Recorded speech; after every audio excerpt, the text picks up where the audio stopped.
Libya के army chief की plane crash में मौत हो गई। ये कोई हादसा है या साजिश है? और इसको जोड़ा जा रहा है असिम मुनीर से ही। असिम मुनीर को एक तरह से मनहूस माना जा रहा है। नमस्कार, आप देख रहे हैं न्यूज़ 18 का डिजिटल प्लेटफॉर्म। मैं हूं आपके साथ श्रुति श्रीवास्तव। लीबिया के लिए पाकिस्तान पनौती बनकर निकला है। पाकिस्तानी आर्मी चीफ आसिम मुनीर के कदम पड़ते ही लीबिया को बड़ा झटका लगा है। पाकिस्तान के साथ डिफेंस डील करते ही लीबिया में दुखों का पहाड़ टूटा है।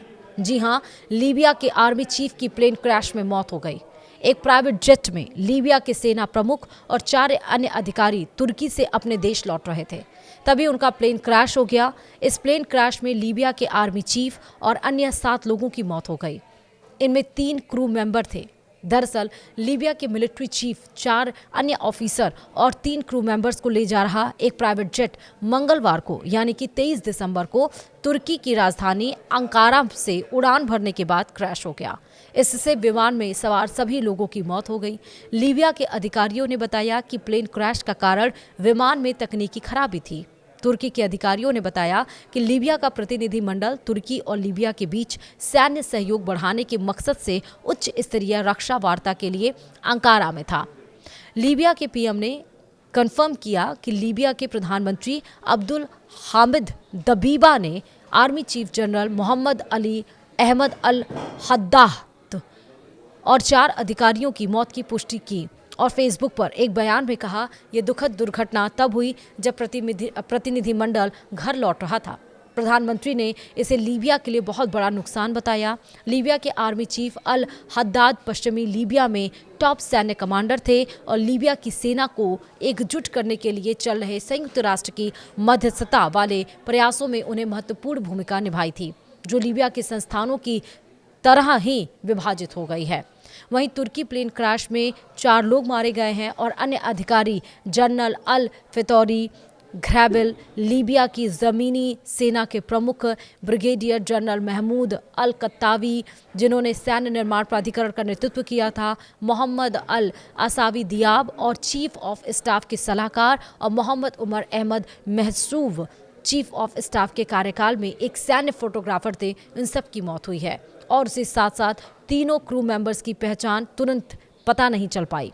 वहीं तुर्की के अधिकारियों ने बताया कि फाल्कान 50 टाइप के बिजनेस जेट का मलबा अंकारा से लगभग 70 किलोमीटर दक्षिण में है माना जिले के एक गांव है उसके पास मिला है। इससे पहले मंगलवार शाम को तुर्की के एयर ट्रैफिक कंट्रोलर्स ने कहा कि अंकारा के हसैन बोगा हवाई अड्डे से उड़ान भरने के बाद लीबिया लौट रहे विमान से उनका संपर्क टूट गया था। तुर्की के आंतरिक मंत्री अली येरलिया काकान ने एक सोशल मीडिया पोस्ट में कहा कि विमान ने मंगलवार रात 8:30 बजे उड़ान भरी थी और 40 मिनट बाद संपर्क टूट गया। येरलिया काया ने कहा कि सभी संचार बंद होने से पहले विमान ने हैमाना के पास आपातकालीन लैंडिंग का संकेत किया था। तुर्की के राष्ट्रपति संचार कार्यकाल के प्रमुख बुरहान नेटिन दुरान ने कहा कि विमान ने एयर ट्रैफिक कंट्रोल को बिजली की खराबी के बारे में सूचित किया और आपातकालीन लैंडिंग का अनुरोध किया। विमान को वापस एसएन बोगा की ओर मोड़ दिया गया, जहां उसकी लैंडिंग तैयारी शुरू हो गई थी। हालांकि दुरान ने बताया कि इमरजेंसी लैंडिंग के लिए नीचे उतरते समय प्लेन रडार से गायब हो गया। आसमान में धमाका और बिजली जैसी चमक स्थानीय टेलीविजन स्टेशन पर दिखाए गए सिक्योरिटी कैमरे के फुटेज में हैमाना के ऊपर रात का आसमान अचानक एक धमाके जैसी चीज से रोशन होता दिखा। अंकारा में रहते हुए लीबिया के आर्मी चीफ अल हद्दाद ने तुर्की के रक्षा मंत्री यासिर गुलेर और अन्य अधिकारियों से मुलाकात की थी। अंकारा में एयरपोर्ट को कुछ समय के लिए बंद कर दिया गया था और कई फ्लाइट्स को दूसरी जगहों पर डायवर्ट कर दिया गया था। तुर्की के न्याय मंत्रालय ने कहा कि इस तरह की घटनाओं में आमतौर पर जैसा होता है वैसा ही इस क्रैश की जांच के लिए 4 प्रोसिक्यूटर नियुक्त किए गए हैं। वहीं फेसबुक पर एक सरकारी बयान के अनुसार लीबिया इस क्रैश की जांच में तुर्की अधिकारियों के साथ काम करने के लिए अंकारा में एक टीम भेजेगा। लीबिया प्रतिनिधिमंडल का मंगलवार का दौरा तुर्की की संसद द्वारा लीबिया में सेवारत तुर्की सैनिकों के कार्यकाल को 2 साल के लिए बढ़ाने की मंजूरी देने के एक दिन बाद हुआ। तुर्की ने 2019 में अंकारा और त्रिपोली स्थित सरकार के बीच हुए सुरक्षा और सैन्य सहयोग समझौते के बाद सैनिक तैनात किए थे। बता दें कि बीते दिनों ही आसिम मुनीर लीबिया में मौजूद थे। तो वहीं लीबिया को यह झटका ऐसे वक्त में लगा है जब आसिम मुनिर ने एक दिन पहले ही लीबिया में कदम पड़े थे आसिम मुनिर के। और एक तरह से कहें तो पाकिस्तान लीबिया के लिए पनौती साबित हुआ है। पाकिस्तान के सेना प्रमुख फील्ड मार्शल आसिम मुनिर ने बीते दिनों 2025 में लीबिया का आधिकारिक दौरा किया। इस दौरान उन्होंने लीबियन नेशनल आर्मी यानी कि LNA के commander in chief field marshal Khalifa Haftar और उनके डिप्टी सद्दाम खलीफा हफ्तार से बेनगाजी में मुलाकात की। इस दौरे के बाद पाकिस्तान और लीबिया की बड़ी डिफेंस डील हुई। इसके तहत पाकिस्तान अपने फाइटर जेट्स लीबिया को देगा।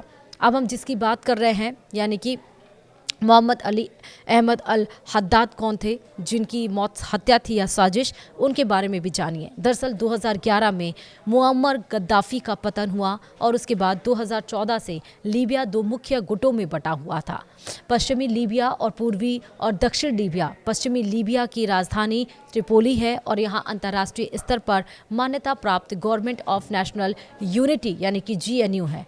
अल हद्दाद GNU के मिलिट्री लीडर थे जो तुर्की समर्थित हैं। उनके विरोधी पूर्वी लीबिया की लीबियन नेशनल आर्मी यानी कि LNA है, जिसका कमांडर जनरल खलीफा हफ्तार है। GNU और LNA एक दूसरे के खिलाफ हैं। मारे गए जनरल अल हद्दाद उन चुनिंदा सैन्य नेताओं में थे जिन्हें पूर्वी और पश्चिमी दोनों धड़ों में सम्मान प्राप्त था। लेकिन अब ये कार्रवाई का विषय है कि वाकई क्या ये हत्या थी या साजिश थी। वीडियो में इतना ही। नमस्कार।